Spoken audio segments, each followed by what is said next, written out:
Where's Master? By Caesar, the King's Dog. To Master's Queen, and mine. To the beautiful lady who found room in her poor broken heart for the sorrow of the King's little dog Caesar. Where's Master? I've been hunting him high and low for days.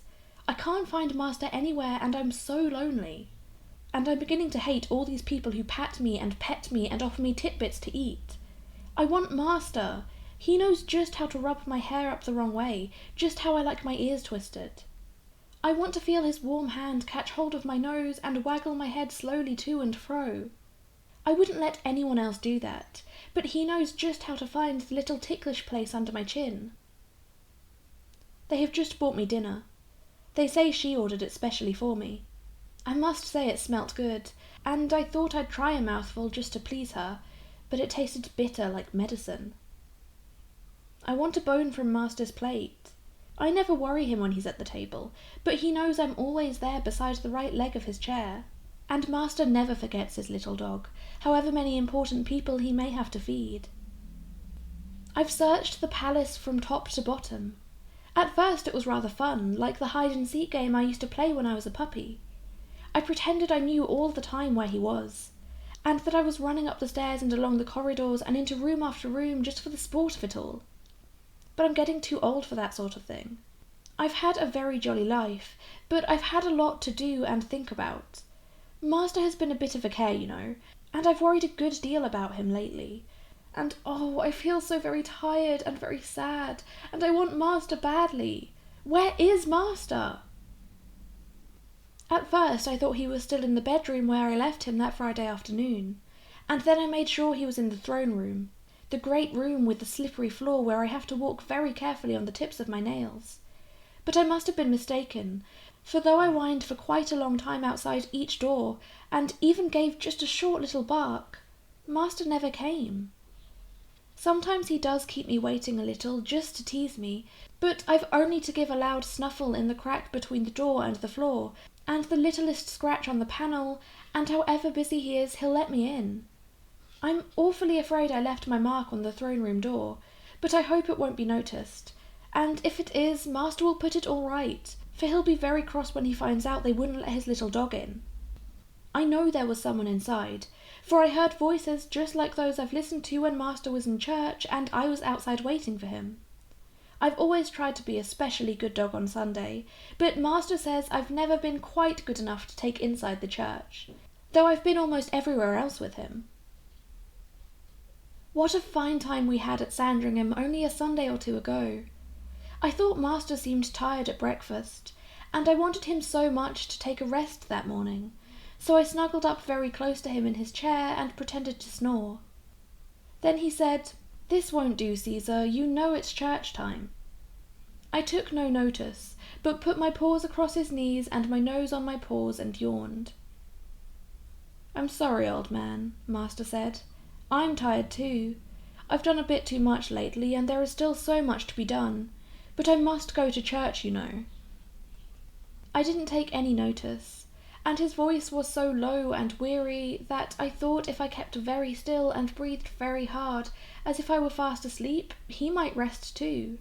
For a minute or two he sat quite still. Then he jumped up and sent me flying, and said, quite sharply for him, "You know I never miss church on Sunday." And I did know, but I wish I could have kept him indoors that Sunday morning, for it was a cold, damp day, and somehow I felt low and miserable, and I wanted him to myself. But I knew too that when he spoke like that, not even his little dog could stop him. He is always very kind, but he's always Master, and no one ever thinks of disobeying him. I saw him off at the door. I suppose I looked pretty down, for I remember he turned back and gave my ear a pull and promised he'd take me for a real good walk in the afternoon.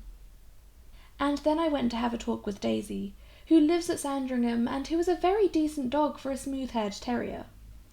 My hair is wiry and very rough. The funny thing is, I found Daisy miserable and worried too. As a matter of fact, she was rather bad-tempered and growled when she saw me, but I soon settled that, for I don't stand any nonsense. She said she had dreamed all night long, horrid, nightmare-y dreams about drowned puppies, that when she woke she thought she saw the moon crying and began to howl. "It was just a boy with a stable lantern," I laughed. "It may have been," she replied, "but it's the same dream I dreamt and the same moon I saw 2 days before that day when the old gentleman died as he was watching the guns." "You're an old woman," said I. "Your liver is out of order. Go and chew on some grass." I did have a grand time that Sunday afternoon at Sandringham. Master and I went everywhere about the grounds. He seemed to want to see everything, all the new things that had been planted, all the new arrangements that were being planned. He was in such good spirits too that I forgot myself and scratched up a big stone in one of the walks right in front of the gardener's nose. I ran to and fro over the flower beds too, and pretended to smell a rat, and dug a great hole in a newly sown grass plot, and scattered the mould all over the path. "You're a nice scamp to upset everything just as I was having it tidied up for her to see." He was in great spirits that afternoon, was Master. He talked and joked with everybody, and made the agent laugh so once that I fairly danced with delight. Master's got the most catchable laugh in the world, but somehow lately he has seemed too tired to laugh much. I nearly went mad with joy when I heard him, and I caught hold of Daisy's ear and chased her round till we both dropped deadbeat at his feet. It's time to go home, thought I. This weather is treacherous. I've got a touch of rheumatism in my off hind leg, and it's beginning to tweak. That's a danger signal. "Come along, Master," I said. "It's damp underfoot, and there's a horrid mist rising, and I want to sit and toast in front of the fire. I want to sit just by your feet and stare at the flames and see all sorts of exciting things in the fire till my head sways and nods and I almost tumble, and then I wake up to stare at the flames and watch the battles in the coal again." And so, while Master was looking at one of the new roads they are cutting, I turned towards home and began to walk away in the hope that he'd follow me almost without knowing. As he didn't move, I went back and just rubbed my nose gently against his trousers. I love those rough things he wears at Sandringham. They don't show my hairs as his uniform and black suits do. I know he understood, for he gave me a little push with his foot. Just fancy if anyone but Master dared to touch me with his foot, and said something about a lazy young rascal, but instead of coming home he just turned to the agent and said, "Show me everything. I want to see everything and arrange everything for the year, so that she may find everything ready when she comes down." That evening after dinner, Master did rest for a few minutes. I was so comfy curled up just behind his knees on the sofa, and then if someone didn't bring him a pile of papers, and he worked and worked and worked while I nodded in front of the fire. If only I could have helped him a little. I got up and put my paws on his knees and tried to see what he was doing, but he laughed a little sadly and said, "Affairs of state, Caesar, rather above the head of a little dog." I gave his hand a tiny lick to show I understood, but as I watched the lines on Master's face, I thought to myself, and very bad for the head of dear Master too. But as I've heard them say so many times lately, that's what comes of being a king. I couldn't sleep that night. My bed was all knobs and creases. I trampled it down round and round, but I couldn't get it as I really like it. I always sleep in Master's bedroom, and I pity anyone who dares to disturb him in the night. It may have been the supper I had. I always eat too much when I'm in the country. Or it may have been the talk I had with Daisy. Anyway, just as I was getting off to sleep in the early morning, I started up, and every hair on my back stood on end, for in the far corner of the room I saw a strange, dark shadow. I bared my teeth and growled as fiercely as I could. "Lie still, Caesar," said the voice from the bed. "I've got a bit of a cough, old man, and that's what's disturbed you." But Master didn't see what I saw, and I stopped awake all night long ready to spring at that dark shadow, but it never moved. It seemed to be waiting and watching Master as he tossed uneasily on his bed, and I waited and watched the shadow. I snuggled in close inside Master's thick coat the next morning in the train. I was beautifully warm, but I could feel he was shivering, while his hand on my head felt hot. And every time I began to doze, I was shaken awake by his cough. "Sorry, Caesar," he'd say. You'd better go to sleep by yourself on that seat opposite." I pretended I was not a bit tired, and snuggled all the closer to see if I couldn't keep Master warm. He was so cold. "You'd better see a vet when you get home," thought I. I don't like that cough. I had a cough too once, and I felt as if I had been beaten all over. I remember the vet said they must keep me in what he called an even temperature. I don't know what that is, but for me at any rate, it meant lots of cosseting, a gorgeous fire, a special blanket tucked around me, and the daintiest food. Such a time, in fact, that I kept up the cough for weeks, and even now when I'm not satisfied with my meals, I can bring it on again if I try very hard. I believe Master wanted an even temperature, but instead of that, as soon as we got to London, I saw him changing to go out again somewhere into the wet and cold. I suppose he had to. It was one of those terrible things he calls a long-standing engagement. I'm glad I have no long-standing engagements, and can curl myself up and go to sleep just when I want to. I am glad I am only the king's little dog. Oh, I am so glad I am not a king. Where is Master? He must have gone for a long journey all alone by himself, for I've been all over the palace and everyone else seems here. But then that's impossible, for he never went anywhere without his little dog. I remember some of my friends told me how miserable they are when they see boxes and portmanteaux. It means they are to be left behind in the care of someone who half starves them, and only takes them out for 10 minutes a day on a string. But I just yelp for pure joy when I see signs of packing up. For that means a trip with Master to Brighton, Paris, Biarritz, Marienbad. I don't care where. All that I care about is that it means a rest for Master, and more of Master, so much more, for his little dog. They are bringing boxes into the palace, and there is a bundle and movement everywhere, but I can't make it out. I smelt one of the packages, and there were flowers inside. It was a sickly, dead smell. By the way, I haven't smelt Master's cigar for days. How's that, I wonder?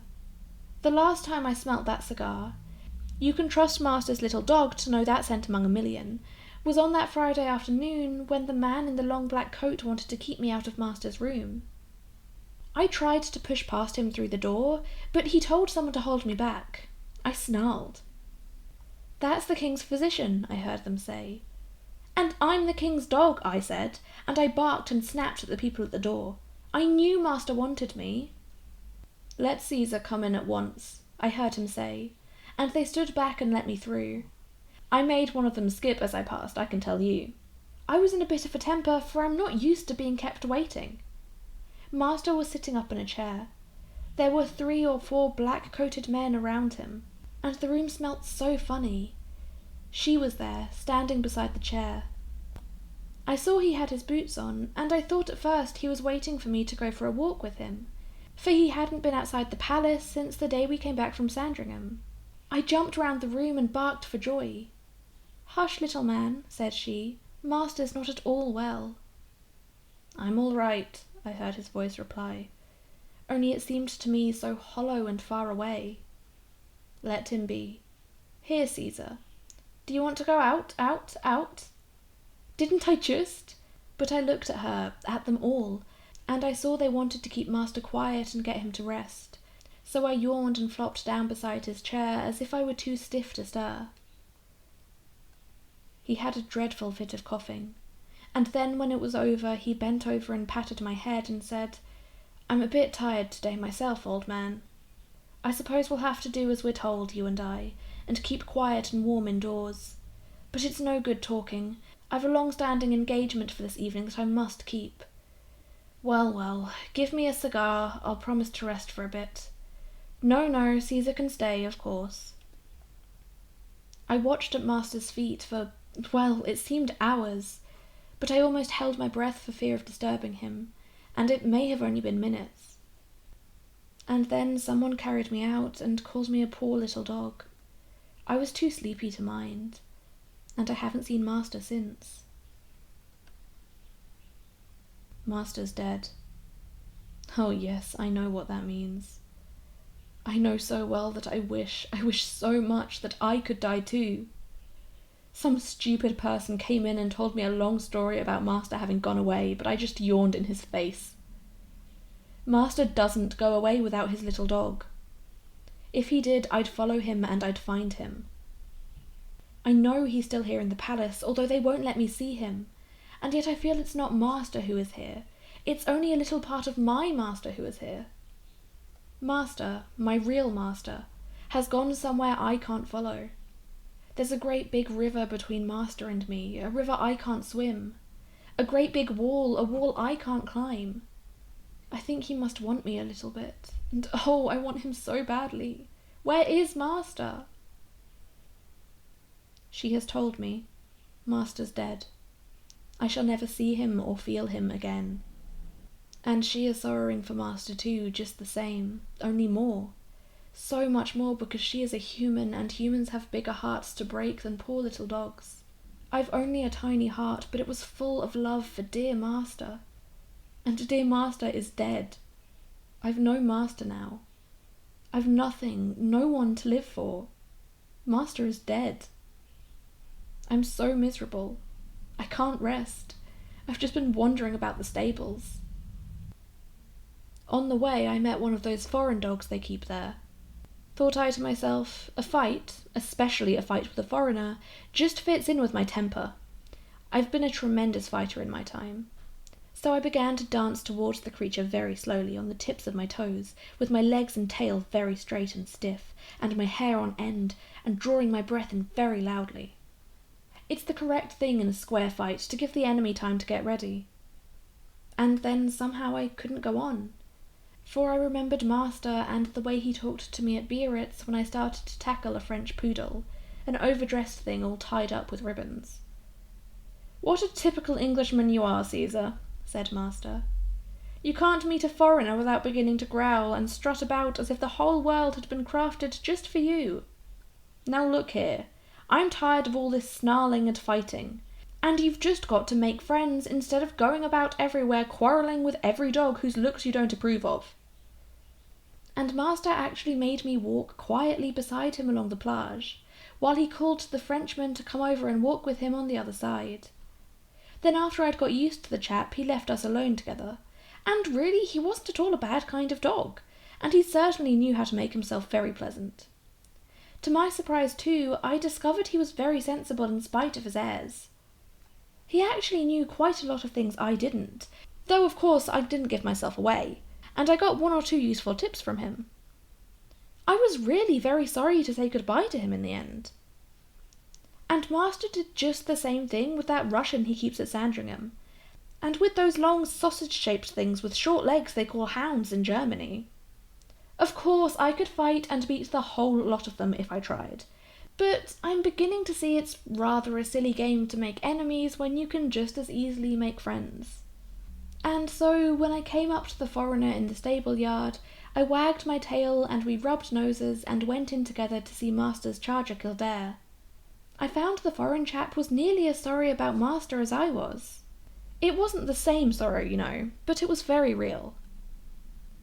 They were dressing up Kildare in her best and giving her an extra special rub-down. Master's starting on his last journey today, they say, and Kildare goes with him. If only I might go with him too. Little dogs never march in a procession, they tell me. But then no little dog ever loved his master as I do, and no master was like my master. She says I can go if I am very good and follow close behind Master, and walk very slowly, and never move from the middle of the road. Oh, how glad and thankful I am! I wonder if Master knows, and is pleased that, after all, his little dog is going with him on his final journey. I'm so frightened. I've never been afraid before in my life. I've seen crowds before, huge crowds, but never a crowd like this.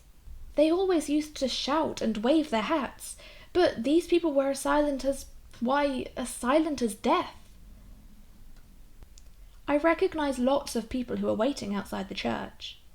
There's the king who went shooting with Master lately, and there's the other king who talked so solemnly with him over in Germany. And there's the man they call the Prime Minister. He doesn't know me, but I shan't forget in a hurry the day he came to Brighton. When he left, I watched him from the window walking on the front. It was then that Master said to me, "If you could talk, Caesar, you could tell some surprising things, couldn't you?" I should think I could, but Master knew I wouldn't if I could. He always trusted me with all his secrets. No one takes any notice of Master's little dog. I'm so lonely beside this man in kilts. Kilts make me think of the moors and the times we had together in Scotland. Master looked so splendid in kilts, and he was always so happy when he wore them. I think I shall just put my tail tight between my legs and try and creep somewhere away from all these people and these uniforms. How good and kind she is. She has just been and patted me and told me to be a brave dog and hold myself up straight, for I am the king's dog. Do you know, I had almost forgotten. I belong to the king. I mustn't let Master, my king, be ashamed of his little dog today. How beautifully Kildare is marching. He's so proud to be here. And I'm proud too. But oh, so very, very sad, for this is my last journey with Master. I'm marching in front of the kings.